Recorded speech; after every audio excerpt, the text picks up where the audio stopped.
On reste au Maroc où la Commission économique des Nations Unies pour l'Afrique organise aujourd'hui un atelier sous le thème statistiques migratoires et reconnaissance des compétences des migrants au Maroc. Pour en parler, nous sommes en direct de Rabat avec Sarah Boukri, manager du programme migration au sein du bureau sous-régional de la CEA pour l'Afrique du Nord. Bonjour Sarah Boukri. Bonjour. Alors, je le disais il y a quelques secondes, vous êtes donc chargé du programme Migration pour l'Afrique du Nord au sein de la CEA. Pouvez-vous nous rappeler les objectifs du programme que vous chapeautez ? Alors je tiens tout d'abord à vous remercier pour l'intérêt que porte Medi 1 TV depuis le début de ce programme à cette initiative qui est menée par la CEA. Et puis je tiens à vous remercier à me donner la parole aujourd'hui. Alors effectivement, nous menons un programme depuis l'année 2020. Ce programme s'intitule Statistiques migratoires et reconnaissance des compétences des immigrés en Afrique pour le pacte mondial pour des migrations sûres, ordonnées et régulières. Donc comme son nom l'indique, le but est vraiment de soutenir des pays membres à mettre en place les objectifs du pacte mondial sur les migrations. Donc nous agissons notamment sur deux objectifs du pacte, un objectif qui touche aux statistiques migratoires et un autre objectif qui touche également à la reconnaissance des compétences des immigrés. Donc ce soutien-là, il est concrétisé quelque part par un renforcement des capacités de ces pays-là, d'une part à mettre en place des mécanismes de reconnaissance des compétences et aussi à mettre en place des systèmes de collecte des statistiques migratoires qui permettent d'avoir des statistiques, des agrégés de qualité, etc. Et concernant l'atelier d'aujourd'hui, justement, il sera consacré à la présentation de deux rapports sur les statistiques migratoires au Maroc. Quelles sont les principales leçons qu'il faut tirer de ces deux rapports ? Écoutez, effectivement, aujourd'hui, il s'agit un peu, je dirais pas l'aboutissement, parce que l'aboutissement du programme ou l'objectif principal du programme, ce n'est pas réellement de produire des rapports, mais il faut aussi voir ces rapports comme un outil qui permet d'aboutir sur des choses beaucoup plus concrètes et des choses qu'on peut mettre en place sur le terrain. Donc, ces rapports-là, je parle du cas du Maroc, ont été vraiment l'occasion pour nous de mettre en avant toutes les initiatives qui sont mises en place au Maroc, puisque il s'agit dans notre programme de capitaliser sur des initiatives qui sont déjà mises en place. Et il y en a tellement au Maroc. D'ailleurs, c'est pour cela que le Maroc est classé champion de la migration en Afrique, un titre qui est très bien mérité au regard de la politique initiée par Sa Majesté le Roi, qui a été concrétisée notamment par la mise en place d'une stratégie nationale d'immigration et d'asile. Aussi, cette vision royale, elle a été concrétisée et on peut la toucher aussi à travers la Constitution de 2011 qui donne aux immigrés les mêmes droits que les nationaux.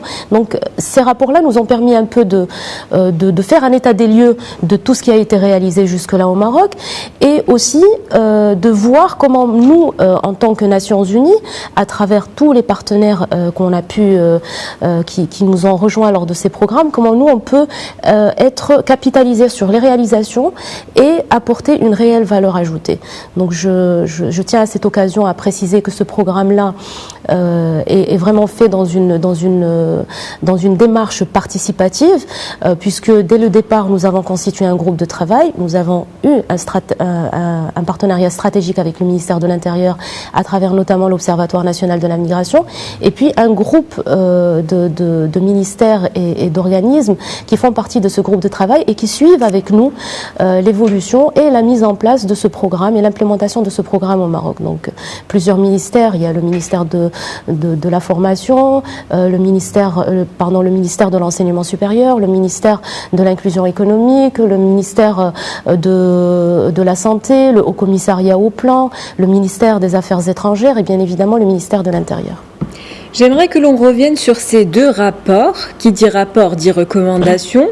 Donc, quelles sont celles qui ont été formulées aux autorités marocaines qui ont mis en place une politique d'intégration des migrants ? Alors écoutez, vous savez, c'est un long travail. Il s'agit de 2 rapports déjà sur 2 thématiques différentes. La première thématique, le premier rapport, c'est statistiques migratoires au Maroc, orientation, qui porte sur les recommandations et sur les orientations. Il y a aussi le deuxième rapport qui concerne la reconnaissance des compétences, qui est la reconnaissance des compétences des immigrés africains au Maroc. Donc c'est vraiment un long travail. Je pense que je serais incapable de résumer les recommandations en très peu de phrases, mais par exemple, si on prend le cas du rapport concernant la reconnaissance des compétences, je pourrais résumer en 3 mots-clés les recommandations. C'est former, informer et harmoniser. Donc quand on dit former, pour une meilleure intégration des immigrés, il y a déjà un grand éventail de formations qui sont offertes aux immigrés à travers les différentes institutions gouvernementales. Donc il s'agit de former ces immigrés-là pour leur permettre une meilleure insertion. Donc je parle bien des immigrés qui ne sont pas détenteurs d'un diplôme ou d'une compétence, afin de leur permettre de mieux intégrer le marché du travail. Donc il s'agit là de faire un travail sur l'offre de formation afin de l'adapter au maximum aux besoins du marché.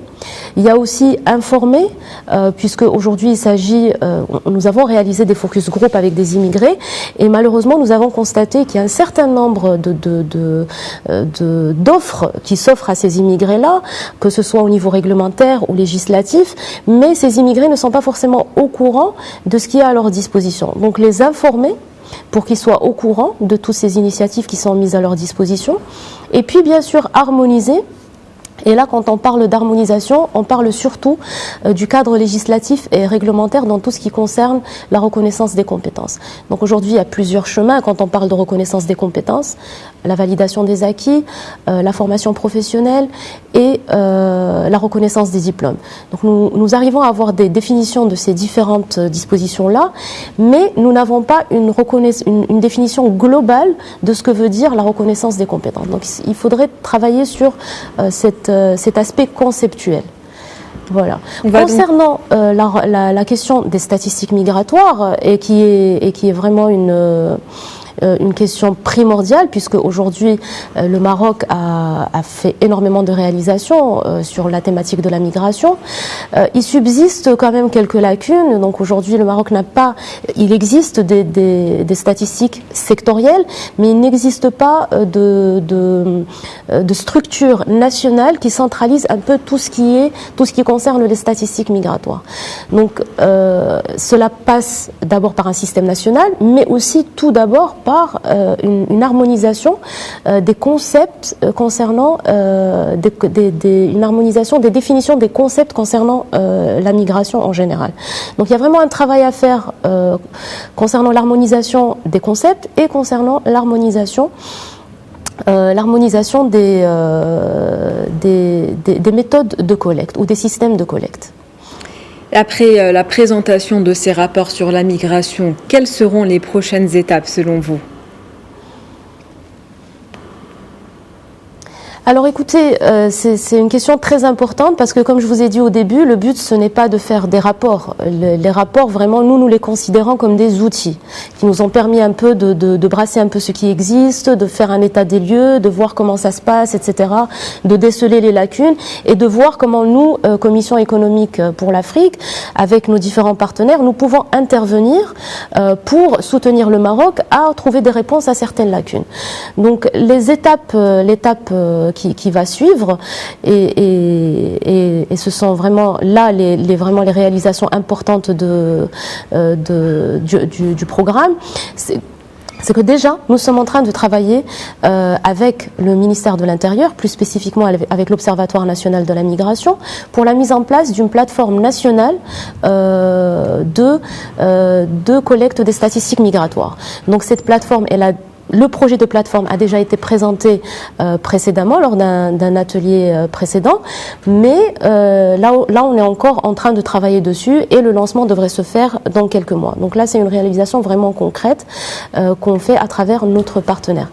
Une deuxième chose avec laquelle nous sommes en train de travailler avec le même partenaire, avec le ministère de l'Intérieur et l'Observatoire national de la migration, c'est la mise en place d'un guide national de collecte des statistiques migratoires. Donc ce guide vise à venir vraiment répondre à cette préoccupation d'harmonisation des concepts et d'harmonisation des méthodes de collecte.